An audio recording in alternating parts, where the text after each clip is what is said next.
अब जो लोग आईफोन्स को पहली बार परचेज करते हैं उनको आईफोन्स के जो इंटरनल कैमरा सेटिंग्स है उसके बारे में ज्यादा चीजें नहीं पता होती है। एज हमें ऑलरेडी पता है जो आईफोन्स की कैमरा परफॉर्मेंस है वो बहुत ज्यादा अच्छी होती है।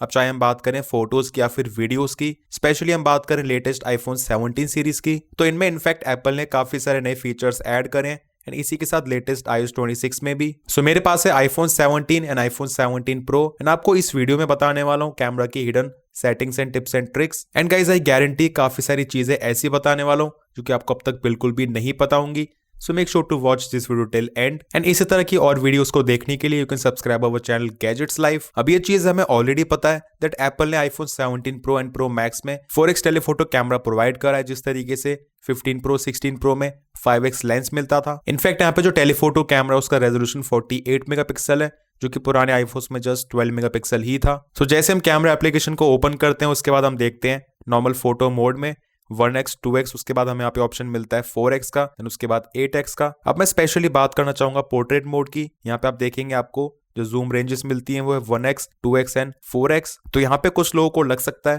दैट जूम रेंज के मामले में यहाँ पे कहीं ना कहीं एक कटौती हो गई है 5x से 4x, बट ऐसा बिल्कुल भी नहीं है। एप्पल ने यहाँ पे इस साल भी 5x का ऑप्शन दे रखा है, आपको जस्ट यहाँ पे 2 फिंगर से इस तरीके से इसको जूम इन करना होगा and simply you can see इस तरीके से जूम करने पे यहाँ पे हमें 5x का ऑप्शन भी मिल जाता है पोर्ट्रेट मोड में। अब क्योंकि 4x से 5x पे थोड़ा बहुत डिजिटल जूम कर रहा है बट उसके बाद भी क्वालिटी बहुत ज्यादा तगड़ी आती है क्योंकि यहाँ पे कैमरा का रेजोल्यूशन 48 मेगापिक्सल है। इनफैक्ट पिछले साल के आईफोन 16 प्रो वगैरह से कंपेयर करने पे भी आपको 5x पे क्वालिटी थोड़ी बेटर ही मिलेगी। सो पोर्ट्रेट मोड में यहाँ पे कोई भी डाउनग्रेड नहीं है, जस्ट यहाँ पे हमें इस फीचर के बारे में पता नहीं था। एज इस साल 17 प्रो सीरीज में जूम काफी बेटर हो चुका है। नॉर्मल फोटोज में आपको 40x तक का जूम मिल जाता है कुछ इस तरीके से एंड वीडियो में मिल जाता है मैक्सिमम 24x तक का जूम। बट क्या आपको पता फर्दर वीडियो में इससे भी ज्यादा जूम को कैप्चर कर सकते हो एक छोटी सी ट्रिक के साथ। तो आपको फोन में कैमरा एप्लीकेशन में वीडियो मोड में जाने की जगह जस्ट यहाँ पे फोटो मोड में जाना होगा। देन आपको फोटो मोड में इस तरीके से मैक्सिमम 40x का जूम कर लेना है। देन उसके बाद या तो शटर बटन को प्रेस एंड होल्ड कर लीजिए इस तरीके से, सो यहाँ पे वीडियो रिकॉर्डिंग स्टार्ट हो जाएगी। आपको मैक्सिमम 40x का जूम मिल जाएगा वीडियो रिकॉर्डिंग में भी, या फिर आप इधर यहाँ पे जो कैमरा कंट्रोल बटन है इस तरीके से इसको भी प्रेस एंड होल्ड कर सकते हो वीडियो रिकॉर्डिंग को स्टार्ट करने के लिए। एंड इस चीज को करने का एक और तरीका, यहाँ पे आपको इस तरीके से प्रेस एंड होल्ड करके वीडियो रिकॉर्डिंग को लॉक कर देना होगा। रिकॉर्डिंग स्टार्ट हो गई है। देन इसके बाद यहाँ पे आप बेसिकली किसी भी जूम रेंज पे वीडियो रिकॉर्डिंग को कर सकते हो एंड मैक्सिमम 40x तक। अब जो नॉर्मल वीडियो रिकॉर्डिंग में जूम होता है उसके मुकाबले डेफिनेटली यहाँ पे जो जूम है वो ज्यादा रहता है। यहाँ पे आप साइड बाय साइड कंपैरिजन देख सकते हो। क्वालिटी में लॉस भी बहुत ज्यादा नहीं होता है। लाइक आईफोन 17 में आप देख सकते हैं वीडियो में आपको मैक्सिमम 6x तक का ही जूम मिलता है, बट फोटो मोड में जाने के बाद जैसे यहाँ पे हम प्रेस एंड होल्ड कर देते हैं उसके बाद वीडियो रिकॉर्डिंग स्टार्ट कर देते हैं। अब यहाँ पे आपको मैक्सिमम 10x तक का जूम मिल जाएगा वीडियो रिकॉर्डिंग में। इनफैक्ट आप इस वाली चीज को ओल्डर आईफोन्स में भी ट्राई कर सकते हो। अब जिस तरीके से आईफोन 17 प्रो सीरीज में आपको डिफरेंट फोकल लेंथ का ऑप्शन मिल जाता है, यहाँ पे हम जाते हैं कैमरा में, उसके बाद फोटो कैप्चर में, देन फ्यूजन कैमरा में। सो यहाँ पे here is the option for additional lenses 28mm 35mm। Even select कर सकते हैं कैमरा एप्लीकेशन को ओपन करने के बाद डिफॉल्ट तरीके से कौन सी जूम रेंज ओपन हो। एंड ये वाली चीज कुछ इस तरीके से काम करती है। आपको सिंपली यहाँ पे 1x पे बार बार टैप करना होता है, उसके बाद 28mm 35mm एंड ये बेसिकली यहाँ पे डिजिटल जूम ही कर रहा है। हाँ बट एक चीज यहाँ पे बहुत ज्यादा अच्छी है दैट 1x या फिर 1.2x विच इज 28mm या फिर 1.5x विच इज 35mm, ये सब पे यहाँ पे जो रेजोल्यूशन है वो 24 मेगापिक्सल ही कैप्चर करता है। अब सेम तरीके से ये वाला ऑप्शन आपको नॉन प्रो आईफोन में नहीं मिलता है, जस्ट लाइक हम बात कर रहे हैं आईफोन 17 की। ऐसे यहाँ पे फोकल लेंथ का कोई भी ऑप्शन नहीं है, बट आप एग्जैक्टली सेम तरीके से आईफोन 17 में भी इस चीज को परफॉर्म कर सकते हो। बस आपको जूम को यहाँ पे इस तरीके से मैनुअली करना पड़ेगा, लाइक 1.2x पे या फिर 1.5x पे। अब मैं स्पेशली इस वाली चीज को इसीलिए हाईलाइट कर रहा हूँ क्योंकि जिस तरीके से 17 प्रो मॉडल्स में जो रेजोल्यूशन है वो 24 मेगापिक्सल ही रहता है, क्वालिटी लॉस बहुत ज्यादा कम होता है।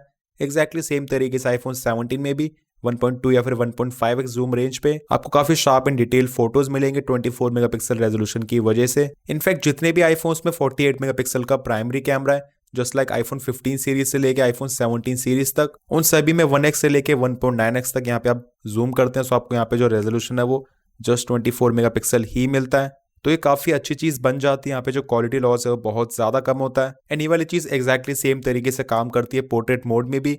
सो यहाँ पे आपको 1x पे 24 मेगापिक्सल का रेजोल्यूशन मिल जाता है। Pro as well as non Pro models में ये वाली चीज एकदम ही एग्जैक्टली सेम तरीके से काम करती है। बट इनकेस यहाँ पे अगर आपको पोर्ट्रेट फोटो को कैप्चर करना है 2x पे, सो आपको मैं रिकमेंड करूंगा आप कैप्चर करिए 1.9x पे, क्योंकि पोर्ट्रेट फोटो को 1.9x पे कैप्चर करने पे यहाँ पे आपको जो रेजोल्यूशन है वो अगेन 24 मेगापिक्सल का मिल जाएगा। एंड जैसे मैं कर देता हूँ यहाँ पे 2x पे, सो यहाँ पे जो रेजोल्यूशन है वो 12 मेगापिक्सल का हो जाएगा। एंड रेजोल्यूशन के रिगार्डिंग ही एक और कैच यहाँ पे आ जाता है। इन केस अगर कोई सोचता है यहाँ पे मैं जो रेजोल्यूशन है 48 मेगापिक्सल कर देता हूँ, उसके बाद 1x से लेके 2x तक किसी भी रेंज पे जो क्वालिटी है वो ज़्यादा बेटर आएगी एज कम्पेयर टू 24 मेगापिक्सल। सो ऐसा बिल्कुल भी नहीं है। एज आप देखेंगे 48 मेगापिक्सल करने के बाद यहाँ पे अगर मैं फोटो को कैप्चर करता हूँ 1.9x पे, तो इसका रेजोल्यूशन यहाँ पे जस्ट 13 मेगापिक्सल ही आया है, जो कि 24 मेगापिक्सल आता है अगर मैं यहाँ पे इसको कर देता 24 मेगापिक्सल पे, जो कि डिफॉल्ट रेजोल्यूशन होता है। तो ये छोटी छोटी चीजें काफी ज्यादा मैटर करती हैं। सो आपको यहाँ पे 48 मेगापिक्सल तभी करना है अगर आपको फोटो को कैप्चर करना है 1x पे। अब शायद कुछ लोगों को अपने आईफोन्स में यहाँ पे वाले ऑप्शंस देखने को मिल ही नहीं रहे होंगे, क्योंकि डिफॉल्ट तरीके से नहीं आते हैं। उसके लिए आपको जाना होता है सेटिंग्स में, देन उसके बाद कैमरा में, देन जाना होगा फॉर्मेट्स में। एंड फॉर्मेट्स में जाने के बाद यहाँ पे आपको एक ऑप्शन दिख जाएगा रेजोल्यूशन कंट्रोल।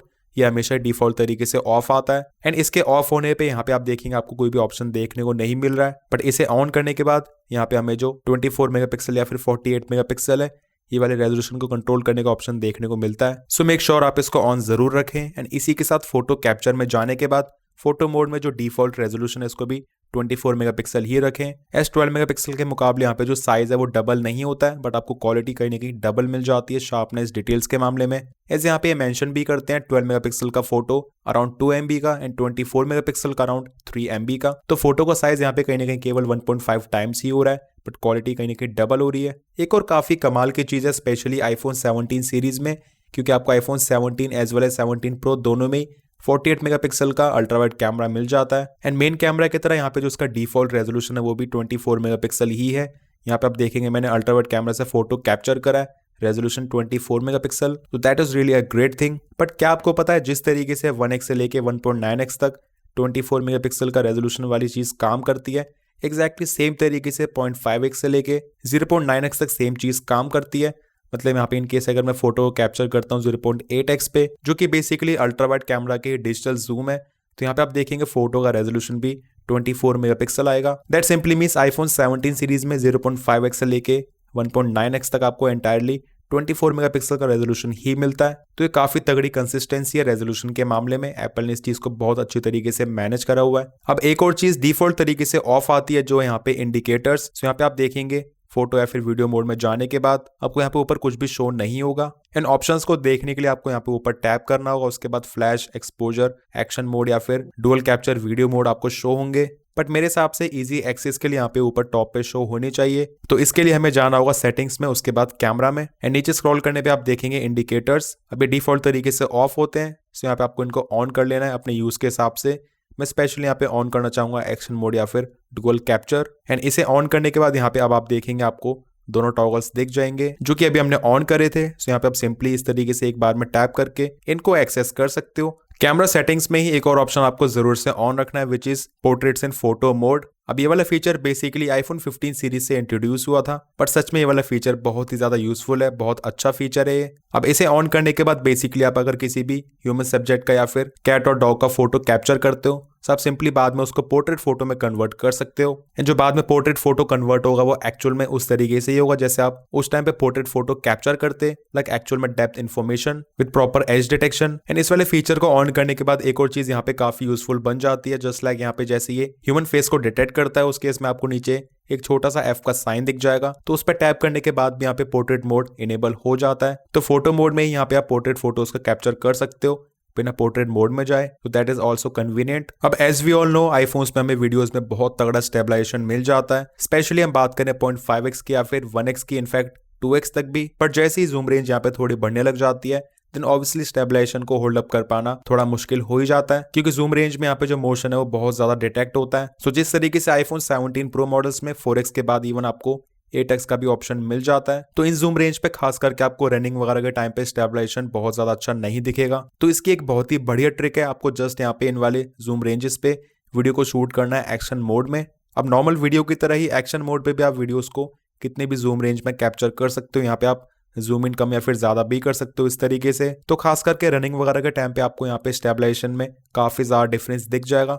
यहाँ पे आपको मैं शो कर रहा हूँ 4x पे, एज एक्शन मोड वाली वीडियो आप देख सकते हैं काफी ज्यादा स्टेबल है। एंड सिमिलरली वॉकिंग के टाइम पे या फिर इनफैक्ट रनिंग के टाइम पे अगर आप वीडियो शूट कर रहे हो 8x पे, तब तो आपको जरूर से एक्शन मोड को इस्तेमाल करना चाहिए। बट एक चीज का ध्यान रखें, यहाँ पे जो एक्शन मोड है ये खास करके अच्छी खासी लाइट में या फिर डे टाइम में ही ज्यादा यूजफुल रहेगा। एंड वही नाइट टाइम में नॉर्मल वीडियो के मुकाबले आपको डिफरेंस थोड़ा जरूर दिखेगा। एक्शन मोड की वीडियो में क्वालिटी थोड़ी डिग्रेडेड आएगी। इसके बाद दो और ऑप्शंस बहुत ज्यादा यूजफुल है। पहला है लेवल, तो मैं तो हमेशा लेवल को ऑन रखता हूँ, मुझे काफी यूजफुल लगता है फोटोज एंड वीडियोस को कैप्चर करने में, एज हमें इंडिकेट कर देता है दैट हमारा फोन फ्लोर के पैरेलल या फिर परपेंडिकुलर है या फिर नहीं। सपोज अगर मैं इस तरीके से आईफोन 17 की इमेज कैप्चर कर रहा हूँ, अगर यहाँ पे बीच में प्लस का आइकन ना होता देन काफी हाई चांसेस है मैं फोटो को इस तरीके से टेढ़ा मेढ़ा कैप्चर कर सकता हूँ। बट इसके होने पे आप देखेंगे इस तरीके से प्रॉपर्ली यहाँ पे मैंने इसको अलाइन कर लिया है। एंड अब फोटो कैप्चर करने के बाद यहाँ पे जो ओरिएंटेशन है एंड इमेज का ओवरऑल पर्सपेक्टिव है एकदम ही एक्यूरेट आया है। एंड इसी के साथ एक और फीचर काफी यूजफुल बन जाता है, स्पेशली अगर आप वीडियोस को प्रोफेशनली शूट कर रहे हो। लाइक रिकॉर्ड वीडियो में जाने के बाद आप नीचे स्क्रॉल करेंगे, lock white balance, make sure आप इसको ऑन जरूर रखें, सच में बहुत ज्यादा यूजफुल फीचर है। इसे ऑन करने के बाद बेसिकली डिफरेंट लाइटिंग कंडीशंस में जो वीडियो रिकॉर्डिंग है उसका वाइट बैलेंस शिफ्ट नहीं होता है। एंड सच में गाइज इसको ऑन करने के बाद फर्क बहुत ज्यादा आता है। लाइक जिस तरीके से इंडोर में आर्टिफिशियल लाइटिंग में फोन की वीडियो रिकॉर्डिंग में जो वाइट बैलेंस है चेंज होता रहता है, इसे ऑन करने के बाद वो सभी चीजें बिल्कुल भी नहीं होती हैं। इसके बाद नेक्स्ट कैमरा में जाने के बाद रिकॉर्ड साउंड में आपको दो और चीजें मिलेंगी जो कि काफी यूजफुल है। अलाउ ऑडियो प्लेबैक, तो इनकेस अगर आप चाहते हो आपके फोन में जब भी स्पीकर के थ्रू कोई भी म्यूजिक वगैरह प्ले हो रहा है उस टाइम पे आप वीडियो रिकॉर्डिंग करना चाहते हो एंड जो म्यूजिक है वो स्टॉप ना हो, तो इसे ऑन करने के बाद आपके फोन के स्पीकर्स में जो भी म्यूजिक वगैरह चल रहा है वो स्टॉप नहीं होगा एंड वीडियो रिकॉर्डिंग प्रॉपर्ली हो जाएगी। यहाँ पे जो स्पीकर से साउंड आ रहा है वो भी आपकी वीडियो रिकॉर्डिंग में आ जाएगा। एंड जो विंड नॉइज रिडक्शन है ये भी काफी बढ़िया फीचर है, इसको भी आपको मेक श्योर करना है ऑन करना है। इसे ऑन करने के बाद वीडियो रिकॉर्डिंग में जैसे कोई हवा वगैरह की भी नॉइज होती है तो उसको अपने आप ही रिड्यूस कर देता है। रिकॉर्ड वीडियो में जाने के बाद यहाँ पे आपको नीचे एनहांस्ड स्टेबलाइजेशन का ऑप्शन मिलता है, आपको इसको भी ऑन कर लेना चाहिए। As normal as well as cinematic mode में यहाँ पे जो स्टेबलाइजेशन है वो ज्यादा बेटर हो जाता है। ऑल्दो यहाँ पे वीडियो को ये स्लाइटली जूम इन करता है बट आपको काफी बेटर स्टेबलाइजेशन मिलेगा। एंड जब भी आप लो लाइट में एक्शन मोड वाली वीडियो को इस्तेमाल कर रहे हो तो उस केस में आपको यहाँ पे काफी ज्यादा नॉइज वगैरह दिखती है क्योंकि वहाँ पे मेन फोकस होता है स्टेबलाइजेशन पे, तो आपको सेटिंग्स में जाके इसको ऑन जरूर कर लेना है। इसे ऑन करने के बाद जो वीडियो की क्वालिटी है वो आपको ज्यादा बेटर मिलेगी, नॉइज थोड़ी कम आएगी। ऑल्दो यहाँ पे स्टेबलाइजेशन थोड़ा बहुत सैक्रिफाइस होगा बट अल्टीमेटली जो वीडियो की क्वालिटी आपको ज्यादा बेटर मिलेगी। एक और छोटी सी ट्रिक, अगर आप चाहते हो इस तरीके से लॉक स्क्रीन पे लेफ्ट की तरफ स्वाइप करने पे यहाँ पे कैमरा एप्लीकेशन ओपन ना हो तो आपको इस चीज का ऑप्शन भी iOS 26.1 की लेटेस्ट अपडेट के बाद मिल जाता है। सेटिंग्स में कैमरा में जाने के बाद सबसे नीचे स्क्रॉल करने पे lock screen swipe to open camera ये डिफॉल्ट तरीके से ऑन होता है जो कि काफी टाइम से iOS में चलता ही आ रहा है। आपको सिंपली इसको ऑफ करने का ऑप्शन मिल जाता है। तो इसे ऑफ करने के बाद अब यहाँ पे आप देखेंगे इस तरीके से कैमरा एप्लीकेशन ओपन नहीं होगी। फिर बाकी ये वाली वीडियो थी स्पेशली कुछ hidden tips and tricks and settings के बारे में। बट वहीं अगर आप चाहते हो मैं एक डेडिकेटेड वीडियो बनाऊं जिसमें यहाँ पे कैमरा की सभी सेटिंग्स के बारे में आपको एक एक करके एक्सप्लेन करूं डिटेल में, तो मुझे कमेंट सेक्शंस में जरूर बताना। एंड ये वीडियो पसंद आई, इन्फॉर्मेटिव लगा तो make sure to like this video. Channel पर नहीं हो तो make sure to subscribe this channel along with bell icon, क्योंकि मैं इसी तरह की वीडियोस लाता रहता हूँ। मिलते हैं मेरे नेक्स्ट इन्फॉर्मेटिव वीडियोस में। Till then take care.